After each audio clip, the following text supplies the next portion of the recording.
ఇవాల్టి కథ రాజమ్మ పొదుపు. రాజమ్మకు పొదుపు ఎక్కువ. ముఖ్యంగా వండిన పదార్థాలేవి అవతల పారేయడం ఆమెకిష్టముండదు. ఒక రోజున ఆమె పక్కింటి కైలాసం కుటుంబాన్ని భోజనానికి పిలిచింది. కైలాసం తిండి పుష్టి కలవాడు. అందుకని రాజమ్మ వంటకాలన్నీ కాస్త ఎక్కువగా వండింది. అయితే ఆ రోజు కైలాసం ఆరోగ్యం అంత బాగా లేదు. ఆ కారణంగా ఆయన అట్టే తినలేకపోయాడు. పదార్థాలు చాలా మిగిలిపోయాయి. అతిథులు వెళ్ళిపోయాక ఇవన్నీ ఏం చేసుకుంటాం, చాలా మిగిలిపోయాయి అంటూ రాజమ్మ భర్త సీతయ్య కలవరపడ్డాడు. ఆ సంగతి నేను చూస్తాలే అన్నది రాజమ్మ. భార్య పొదుపు గురించి బాగా తెలిసిన సీతయ్యకు భార్య వాటిని తన చేత తినిపిస్తుందన్న అనుమానం కలిగింది. ఆయన మర్నాడు మొహం కడుక్కోగానే కడుపు చేత్తో పట్టుకొని మెలికలు తిరిగిపోసాగాడు. ఏం జరిగిందంటూ భార్య దగ్గరకు రాగానే కడుపులో పోట్లు వస్తున్నాయన్నాడు. రాజమ్మ వైద్యుడికి కబురు పంపింది. వైద్యుడు వచ్చి సీతయ్యను పరీక్షించి రాత్రి ఏం తిన్నావేమిటి అని అడిగాడు. సీతయ్య చెప్పాడు. ఈ మాత్రం దానికే కడుపులో పోట్లు రాకూడదే. సరే, ఇంటికి వెళ్ళి మందు పంపిస్తాను, ఈ రోజుకు భోజనం మానేసేయి అన్నాడు వైద్యుడు. రాజమ్మ వైద్యుడి కోసం పళ్ళెంలో పలహారం తీసుకువచ్చింది. దాన్ని చూసి ఆయన కంగారుగా లేచి నిలబడి, చూడమ్మా, ఈరోజు నేను ఉపవాసం, మరేమనుకోకు అని వెళ్ళిపోయాడు. ఆయన ఉపవాసం, మీకు ఒంట్లో బాగోలేదు, ఈ పదార్థాలన్నీ చెల్లుబడి అయ్యేదెలాగా అన్నది రాజమ్మ దిగులుగా. ఆకలితో ఉన్న వాళ్ళనెవరినైనా పిలిచి భోజనం పెట్టు, ఆకలి రుచి ఎరగదంటారు, నీకు పుణ్యం కూడా వస్తుంది అన్నాడు సీతయ్య. రాజమ్మ వీధి అరుగు మీదకి వెళ్ళింది. అలా పోతున్న మునసబుగారి పాలేరు కనపడ్డాడు. ఏరా, అలా నీరసంగా కనబడుతున్నావు, ఇంకా ఏమీ తినలేదా అంటూ రాజమ్మ వాణ్ణి ఆప్యాయంగా పలకరించింది. అవునమ్మా, దేనికో కోపం వచ్చి అయ్యగారు నిన్న రోజంతా నన్ను గదిలో పెట్టి తాళం వేశారు, ఇప్పుడే వదిలారు అన్నాడు పాలేరు. అయ్యో పాపం, మా ఇంట్లో పిండి వంటలతో భోజనం సిద్ధంగా ఉంది, భోంచేసి వెలుదువుగాని పద అన్నది రాజమ్మ.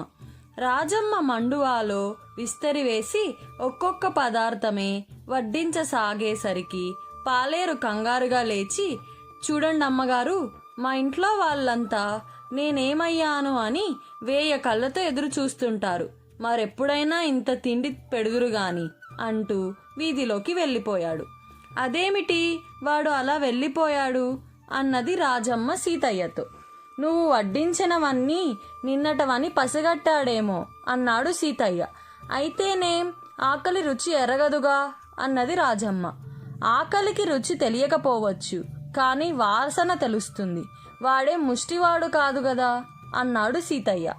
భర్త అలా అనగానే రాజమ్మ వీధి వాకిలి దగ్గరకు వెళ్ళింది. ఒక ముష్టివాడు అటుగా వస్తూ, 4 రోజుల నుంచి తిండి లేదు, పిడికెడు మెతుకులు పెట్టించమ్మా అన్నాడు. పిడికెడేం కర్మ, కడుపు నిండా తిందువుగాని లోపలికి రా అన్నది రాజమ్మ. ఈసారి ఆమె మొత్తం పదార్థాలన్నీ విస్తట్లో పెట్టి తీసుకువచ్చి ముష్టివాడి ముందు పెట్టింది. వాటి వాసన తగలగానే వాడు ఒక్కసారి రాజమ్మ కేసి తల తిప్పి బిర్ర బిగుసుకుపోయాడు. రాజమ్మ కంగారు పడుతూ పోయి భర్తకు చెప్పింది. సీతయ్య వాడు చచ్చిపోయి ఉంటాడనుకొని పక్క వీధిలో ఉన్న పురోహితుడి ఇంటికి వెళ్ళి జరిగిన సంగతి చెప్పాడు. దాందేముంది, అనాథ ప్రేతానికి దహన సంస్కారం చేయిస్తే ఎంతో పుణ్యం, నువ్విది చేయించు, ఇంట్లో వండిన పదార్థాలన్నీ నాకు దానం చెయ్యి అన్నాడు పురోహితుడు. ఆయన సీతయ్య వెంట వచ్చి ముష్టివాణ్ణి చూస్తూ, శవం అప్పుడే వాసన కొడుతున్నదే అన్నాడు. అది శవం వాసన కాదండి, వాడి ముందు వడ్డించిన పదార్థాలు నిన్నటివి అన్నాడు సీతయ్య. పురోహితుడు ఉలిక్కిపడి, ఇది అనాథ ప్రేత సంస్కారం కాదా, ఇలాంటి దానికి నేను దానం పట్టకూడదు, అంతేకాదు వీడు ఆకలితో ఆక్రోశిస్తూ చనిపోయాడు, అందువల్ల ఇంట్లో ఉన్న వండిన పదార్థాలన్నీ శవంతో పాటు చితిలో వేస్తే వీడి ఆత్మ శాంతిస్తుంది అన్నాడు. సీతయ్య సంతోషంగా ముందు చితిలో వండిన పదార్థాలన్నీ వేసి తరువాత వీణ్ణి వేస్తే సరిపోతుంది గదా అన్నాడు. ఆ వెంటనే ముష్టివాడు లేచి కూర్చొని వాటిని ముందే నిప్పుల్లో వేస్తే నన్ను నిప్పుల్లో వేసే పనే లేదు అంటూ వీధిలోకి పరిగెత్తాడు.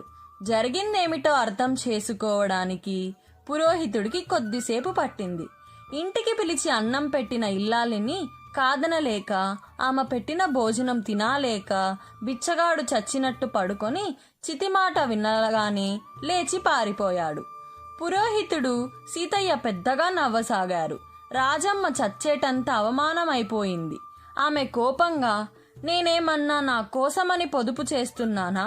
నేను ఆదా చేస్తే నీకే డబ్బు మిగులుతుంది. నీకంత వేలాకోలంగా ఉంటే ఇప్పుడే ఆ పని చేస్తాను అంటూ భర్తకేసి కోపంగా చూసి లోపలికి పోయి వంటకాలన్నీ నిప్పుల్లో వేసి వచ్చింది. నా కడుపులో పోట్లు తగ్గిపోయాయి, ఆకలేస్తున్నది, త్వరగా అన్నం వండు అన్నాడు సీతయ్య. అయితే మీ జబ్బు కూడా దొంగ జబ్బేనన్నమాట అని రాజమ్మ విసుక్కున్నది. భార్యాభర్తల గొడవ మధ్య తనకెందుకని పురోహితుడు మెల్లగా అక్కడి నుంచి జారుకున్నాడు. ఆ సమయంలో వైద్యుడు హడావిడిగా ఇంట్లోకి వస్తూనే, సీతయ్య, మందు పంపడానికి ఎవరూ దొరకలేదు, నేనే వచ్చాను, ఆలస్యానికి ఏమీ అనుకోకు అన్నాడు. ఎందుకు? వారిదంతా దొంగ జబ్బు అని రాజమ్మ వైద్యుడికి జరిగిందంతా చెప్పింది. అయితే ఇంకేం, ఆ పదార్థాలన్నీ నిప్పులో వేశావు గనక నేను ఉపవాసం మానేశాను, నాకు విస్తరి వేయి అన్నాడు వైద్యుడు. అందరికీ అందరే అని రాజమ్మ విసుక్కుంటూ వంటగదిలోకి వెళ్ళింది. ఆనాటి నుంచి ఆమె వండిన పదార్థాలు ఏమైనా మిగిలిపోతుంటే వాటిని అప్పటికప్పుడే ఎవరికైనా ఇవ్వటం అలవాటు చేసుకున్నది. కథ సమాప్తం. ఈ కథ మీకు నచ్చినట్లయితే మా ఛానల్కు లైక్ చేసి, షేర్ చేసి, సబ్స్క్రైబ్ చేయండి.